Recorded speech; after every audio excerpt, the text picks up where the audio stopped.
All right, let's start a podcast.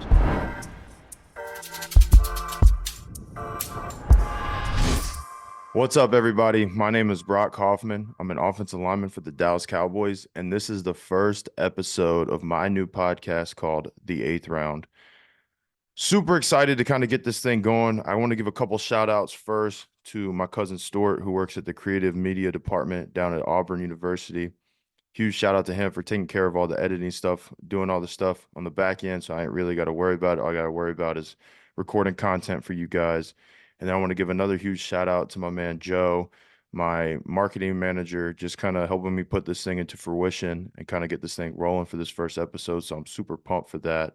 And another shout out, I want to give a shout out to my girlfriend Abby for kind of helping me try to set up, where I want each podcast to kind of go, in each episode from here. She's been really helpful with that, giving me good ideas. So we're just gonna really dive into this. First of all, I want to say make sure you go follow this podcast on all social media accounts. Make sure you subscribe to YouTube at The Eighth Round. I'm on Twitter and Instagram as well. So make sure you go follow, like, comment, share, subscribe, all that for the social media side of things, so we can really grow this thing and really get this thing rolling. So I want to talk about, one, why I started a podcast. For me, it was, I see a lot of guys doing it. The Kelsey brothers are very good at their podcast and, have grown it to be this huge thing that everybody talks about, throughout the league. My buddy Justin Pugh started a podcast, Net Worth. Make sure you go follow and subscribe to his channel. But just kind of seeing how they can share their different perspectives on things going around the league, as well as sharing their stories, have been, an awesome thing to see. And for me, it's like, how can I show like I want to share my story as well, right? So it's like all I want to do is come on here. This first episode is going to be a little different than the rest of them. Just definitely like this one's going to go like I'm going to share my story, kind of, a lot of me different talk about, you know, different things in my life that have led me to this point. And then from there, like the second and third and episodes after that, I want to be bringing on guests, guys that I know that I feel like are very fitting for this podcast, that one allows them to share their story, their background, their football history, but also like to get their different perspectives on the league as a whole, whether it's happened or like current events that are going on in the league. We got the free agency coming up, we got the draft coming up. So I feel like I got some good guests lined up, some guys that'll be interesting, some guys that'll be, worth checking in on these episodes. All right, moving on. So why this thing is called the eighth round. So it's a running joke in the NFL.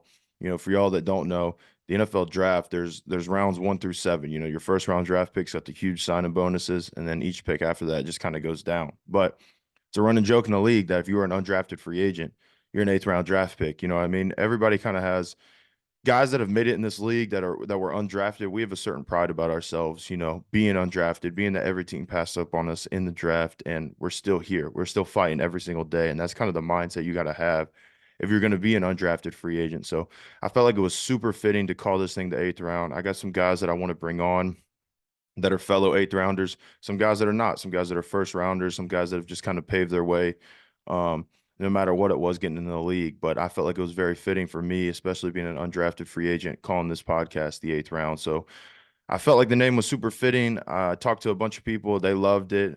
So we just kind of stuck with it and rolled with it. So you'll see on the album cover as well, it says 0 of 262. And that is for me personally in the 2022 draft, which was the draft that I was a part of. There was 262 draft picks. A lot of people talk about Brock Purdy being that last draft pick, but for me, 262 is a meaningful number because it means every team passed on me. There was 262 options for me to get drafted, and it never happened. So, that I wear with a chip on my shoulder. I got a lot of pride in that, and being that I've carved away to eventually earning a roster spot this year. In my second year in the league, like I'm super super proud of that, and that's kind of where that comes from. So if you're seeing that, wondering why that's there, that's why that's there. All right, so moving on to my story. For me, I grew up in Statesville, North Carolina, which was a small town about an hour north of Charlotte. I was raised by my mom and my dad. I have an older sister and I have a younger sister, and for me, I always say I was raised in a football family, but it really wasn't because I had anybody, family members that went off and played in the NFL or anything like that. It was just because my dad played college football. at Catawba College in Salisbury, North Carolina. And then he was a Division II, Division III coach. When after he got done playing, and he was really a coach all the way up until he had my oldest sister Logan. And he just, the coaching business, people that don't know, like you're moving around a lot. It's just like how the business is in the NFL. Like things change year to year. So he just wanted something more stable. So he got out of it and he got into the business world. When he started having me, my older sister Logan, and then my younger sister Hannah. So I would always say, I was raised in a football family, and I have a lot of pride in my family being where I'm from. And, I'm super thankful for my dad for teaching me, the football foundations, because when I started, able to put the pads on in third grade, he coached my elementary team. And dude, I'm telling you, like, I shit you not, like he coached me from third through sixth grade, and our team, like, we get out there, man, we'd be in, you got third graders out there. We're running half line one-on-ones. We got scripted practice. We got periods. We got a clock rolling out there. Like, oh, we're moving to this period. We're going to this. We're going to that. Like, dude, I think we lost fucking 4 games in those 4 years. And like one of them was in the championship. I think we won the championship like 3 years. And like, super thankful for him for teaching me, just football at a foundational level at such a young age. I've always carried that with me, you know, moving on as I've gotten older. Like, he's done I look back and I realize like, wow, man, I've really learned this game at such a young age. So super thankful for my dad. I'm super thankful for my mom. Growing up, she was a school teacher. She taught math. So yeah, I'm a little bit of a nerd when it comes to math, but she always was hard on me about, staying true to your academics, because she knew I always wanted to go play college football, but she was always like, you're not gonna be able to go play unless you got the grades. So she was always super hard on me. And she was one of them, moms that kicked my ass a little bit when I was being a little shit growing up and stuff, so she held me in place. So yeah, my mom was super tough on me off the field, whether it was academically or just beating my ass um when I was being a little shit to my sisters. So yeah, I'm super thankful for them, super thankful for my sisters being there with me all the way. And I want to give a huge shout out to my girlfriend Abby. We're celebrating, been together 4 years this month. She's been with me through all the highs and lows of my football career, starting in college. And, there's been a lot of highs and highs, lows and lows, but she's always stayed true to me and true with me. And I'm super thankful for her. Couldn't be more proud to have her as my girlfriend and have her by my side. So I talked about Little League, my football career, kind of moving to high school. I went to my freshman year, I went to West Idle High School. I was a small kid, 5'11", 185 pounds, like played JV and varsity. And dude, I shit you not, like we lost every game. I suited up for every game. I played every game on JV. I played in like 4 or 5 games on varsity, but I suited up for all of them, whatever it was, like 21 games. We lost every fucking one of them. I went 0-21 my freshman year. And dude, like the school itself didn't have a good track record for sending guys to college. Like it was just not a historically like good program. So I'm like, fuck, dude, like I got to do something. Like this is not it. So I ended up transferring to Statesville High School, which was coached by Randall Gussler, who had a huge track record of just sending guys to college, no matter the level it was. And I got a lot of fucking hate for it in the city, like in the town. Like, I mean, a lot of people just, was giving me and my family like disgusting looks because I transferred to the crosstown rival. But like at the same time, it was a business decision for me. Like it is what it is. Like I'm trying to go to college. I'm trying to play. I'm trying to better myself. So I had to do what I had to do and I transferred. So going through there, I split time my sophomore year, didn't play too much. And then my junior year, I was the full-time starter at center. And obviously I started my senior year at center. But, you know, recruitment for me was very, very weird. I was a North Carolina kid. I felt like I was one of the best players in the state, but not a single fucking Power 5 school offered me. Not even like App State. Nobody in the state of North Carolina offered me besides the FCS level. So I growing up, I really wanted to go to App State. I had my mother graduated there, from my aunt graduated from there. Like I had a lot of people that went there, and I wanted to go to App State, and they never offered me. So in my head, I had to look at my options, and I was like, where can I go that I can play App State every year and I can get a chance to beat their ass? And for me, the best fit was Georgia Southern, up and coming program, had some big historical wins. A lot of people remember their win over Florida. So for me, it was like, all right, I'm gonna go to Georgia Southern. So I committed there for 6 months. The season for them was really, really up and down, not great. They were talking about firing the coach. So I was like, fuck it. Like I gotta open up my recruitment. Like I can't go to a school because I planned on early enrolling, going in the spring, technically of my senior year of high school. And I was like, I can't go to a school that, you know, I don't have a good relationship with the coach, somebody that didn't recruit me. So I opened up my recruitment. I went to official visit at Coastal Carolina, and it was not the greatest like experience football environment wise. Like obviously it was Thanksgiving break, but like I went to the game on my official visit and I shit you not, like there was like 400 people in the stands. And I was like, man, this isn't what I want. Like I want to live that, big time college football dream, but at the time, like it was really kind of the only option I had, but I felt really good about the guys that were like my hosts on my visit. I had a really good relationship with them. Still talk to a lot of those guys today. But yeah, so I mean, I felt like it was the best option for me. At the time, I felt really comfortable with the O-line coach there, Coach Covington. So I was like, fuck it, I'm gonna go to Coastal and pave a little way and see what I can do there. So early enrolled at Coastal at the end of spring ball, I was the second string center. I'm like, maybe I can hopefully compete for the starting job in camp. Maybe I can earn it. If not, maybe I can play if somebody gets injured and whatnot. So going to fall camp, I earned the starting job. I'm the first true freshman to start at center or start first true freshman to start in Coastal history since the start of the program. Um, so I'm like, I'm amped. I'm ready to go. So I started the whole year, my freshman year, all 12 games at center. And, I played really well. I didn't get any accolades or anything for it. Our team was not real great. I think we won like 3 games that year. So it was really bad year for us as a team, but I felt really good about where my career was going because I had 12 starts under my belt. So then going into my sophomore year, um, the coaching staff, brought me in and was like, look, like, the offense we run, we do a lot of pulling with our guards. Like, I feel like, your skill set could be very useful for us at guard. So we want to move you there. And in my head, I'm like, I don't know, but I trusted in my coaches, and I was like, fuck it, let's go to guard. Like, I love pulling, I love smacking dudes, like when they're really like pulling around and trapping, like dudes when guys don't expect it, it's awesome because you get a chance to literally just destroy them, and they don't even see you coming. So I'm like, fuck it, like let's try it, let's do it, let's go to guard, see what happens from there. So after that, going into my sophomore year, start all 12 games again at guard. In my head, I'm like, fuck, dude, I'm a true sophomore at the time. I had 48 straight starts. Like, I felt really good about where I was going. But after the season, I had a really bad taste in my mouth in regards to like, how we finished as a team. Like we finished 5-7, 1 game away from a bowl game. Like our last game of the year, we lost to like a 2-9 South Alabama team. Like it was just not a good vibe for me. The coaching change was happening. So I'm like, I really got to evaluate my options on the football side of things. But what I didn't hit on was, back in 2017, my mother was diagnosed with an acoustic neuroma, which is basically like a non-cancerous brain tumor it was on the left side of her head. And it required like a 17-hour surgery for her to remove it.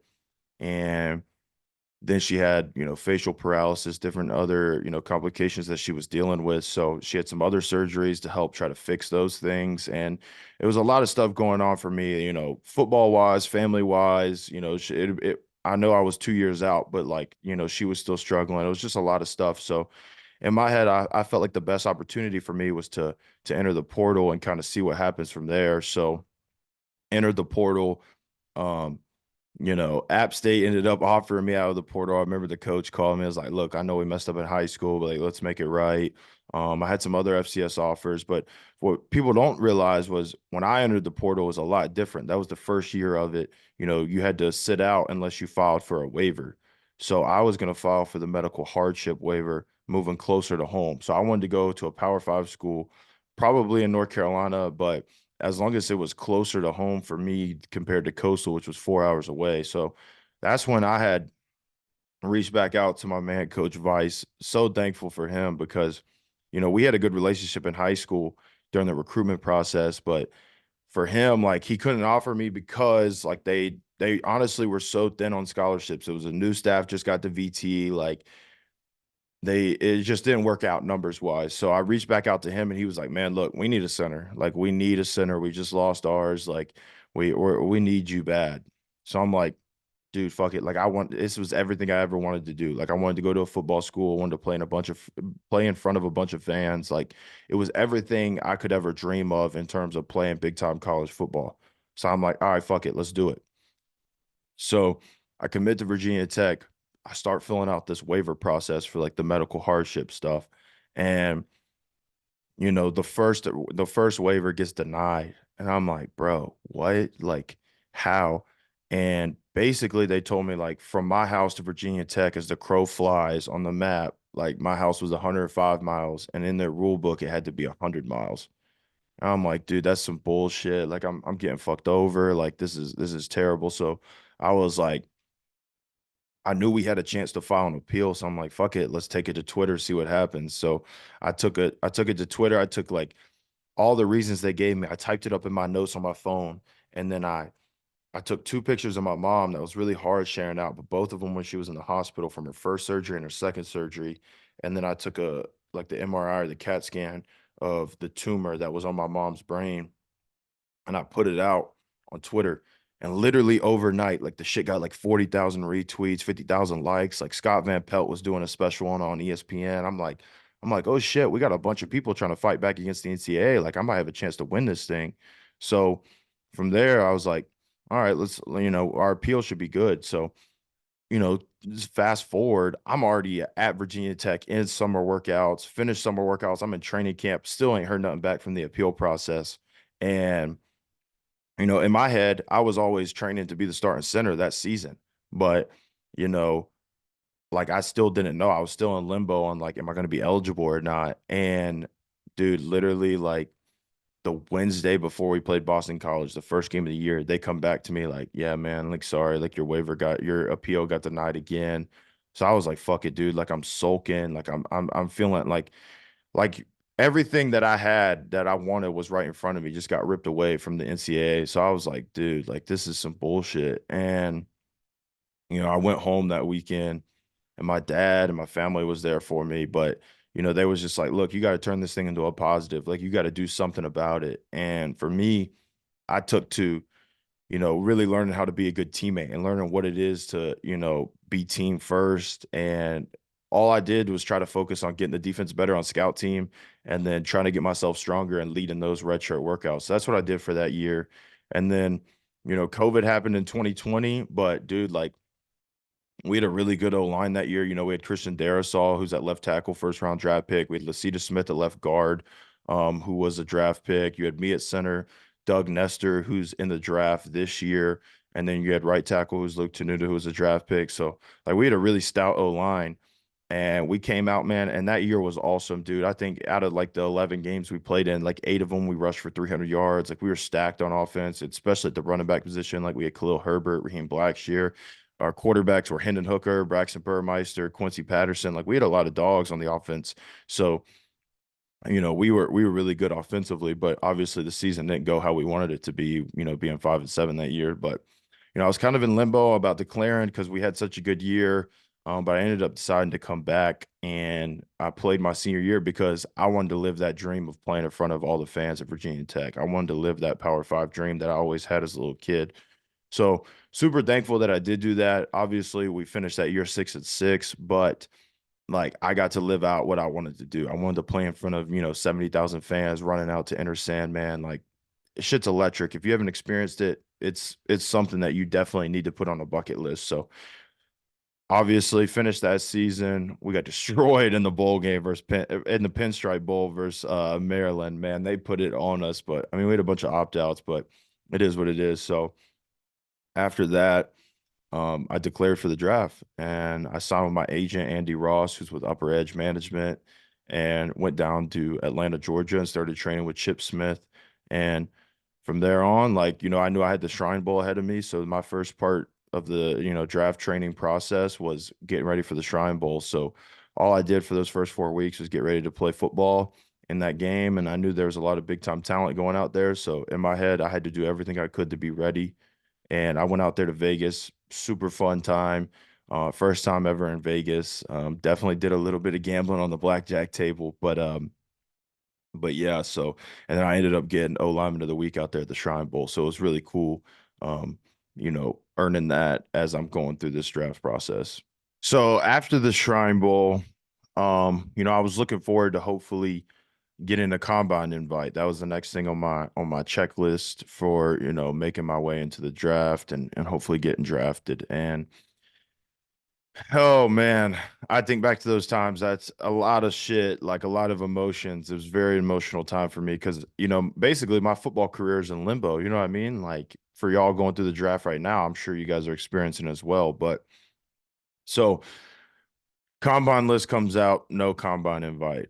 I'm like, dude, like these teams aren't seeing me the way I see myself. But I'm like, okay, fuck it. I just gotta let that chip on my shoulder keep growing. Like I gotta keep pushing. I gotta keep doing what I'm doing. So I was down at chips. I'm like, I'm like, all right, here we go. I gotta train for pro day. I gotta have a good pro day. So we trained there for another month and a half, whatever. Go to pro day up at VT in March. Did some good things, did some things not so great. I'm like, all right, it was, but that's not me. That's not the type of player I am. I'm not gonna wow anybody by running around in underwear and having people with stopwatches time me and stuff. So, my game is more on the field stuff like that. So, um, after that, I had, probably 18 different teams reach out to me. I had a bunch of different calls. The Panthers brought me in for their local pro day. But I was hearing some really good things, from certain teams. And, I thought I was going to be at least, a day three draft pick, probably late day three, and we'll go from there. We'll just fight our way tooth and nail throughout the league and or throughout my career. And so go through pro day. There's another month up into the draft, in April. And on day three, I had a small little draft day party, just some family over, just some people there that I wanted there, just in case, I got that call. Like, and in my head, there was no way I wasn't getting a phone call on day three. Like, there was no way. So I'm sitting there. I got my uncle, my dad, my best friend from high school, my cousin Stuart's there, like bunch of different family members there. My boy Calvin's there. Shout out to Calvin. And and I'm sitting there and I'm like, oh my God, round four goes by, round five goes by. And for y'all that don't know, like as the draft like gets going, like especially round seven, that's where like teams start calling for like undrafted free agent deals and all that different stuff. So it is the start of round six, and the Houston Texans have a ton of picks in this round. And they were one of the teams that was really interested in me after pro day. Like I had talked to their scout after pro day. Everything was kind of going well. So I'm like, shit, I might go to the Houston Texans. So I'm sitting there and I see it on the board. Like the Houston Texans got a pick and like they got their draft picks coming up in like four picks. I'm like, all right, maybe I'll get a call here. I know they got like two or three this round. So I'm like, okay, I'll just be patient. They got like two more picks in front of them. My phone rings. I look down and it's a Houston area code. And I'm like, fuck yeah, here it is, baby. So I'm like looking around, like telling everybody, like, be quiet, be quiet, be quiet.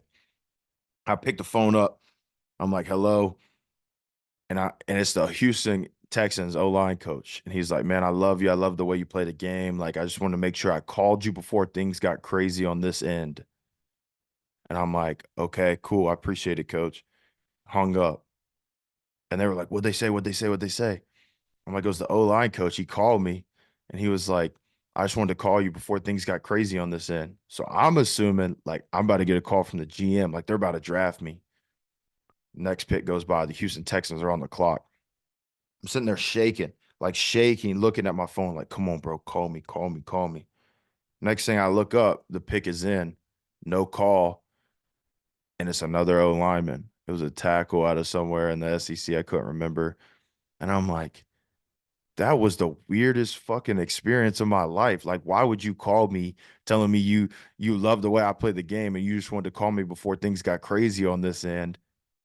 Like, I'm sitting here assuming you're going to draft me, and I don't even get a call back. I'm like, bro, what is going on? So, I mean, everything works out for a reason, but that draft, like, I was like, oh yeah, I'm definitely going to be a Texan after I picked up that phone. Um, but yeah, no, I went the whole draft, not drafted, man. 0-262. A lot of pride for that. Because I've kind of carved my way over these last 2 years to having a hopefully a really good career as I keep moving on. But yeah, so I signed an undrafted deal to Cleveland, went to Cleveland.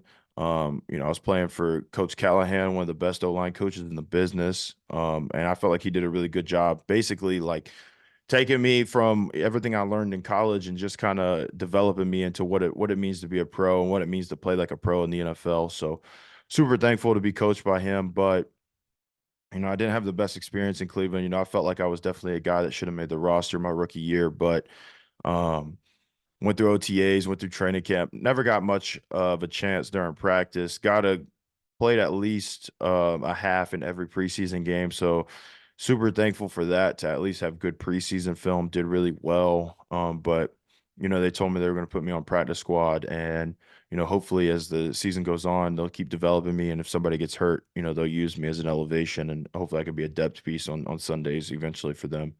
Um, but yeah, no, things kind of took a turn week 10. So let me explain this to you. Everybody in the NFL knows this. Every team has a Grim Reaper. And the Grim Reaper is the person you don't want to see because that's the person that comes and grabs you right before they take you to the GM's office to get cut.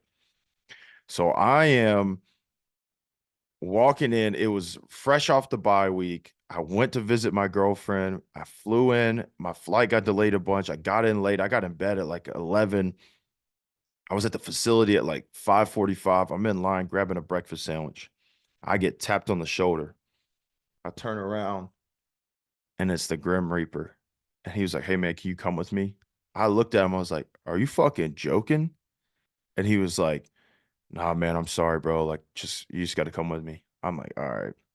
I already knew what was happening. Like, you don't want to see him. You don't want to talk to him. I already knew what was happening. So came up, took me to the office, basically told me they was looking for a guy that had some more playing experience, a veteran guy that they could put on P squad, felt more comfortable elevating off the P squad to the active. So I was like, all right, fuck it. Like it is what it is. I was so sad, man, though. Like I was literally in tears pulling out of the parking lot. I'm like, dude, I don't know what's gonna happen with my career. Like I literally did nothing wrong. I was busting my ass every day. Like I'm like, man, what the fuck is going on? So went home for 2 days at my apartment, packed all my shit up, drove down to North Carolina, and that's kind of where I was at for about 4 days. My agent gets a call. He's like, "Yo, Dallas is calling you in for a workout on Tuesday.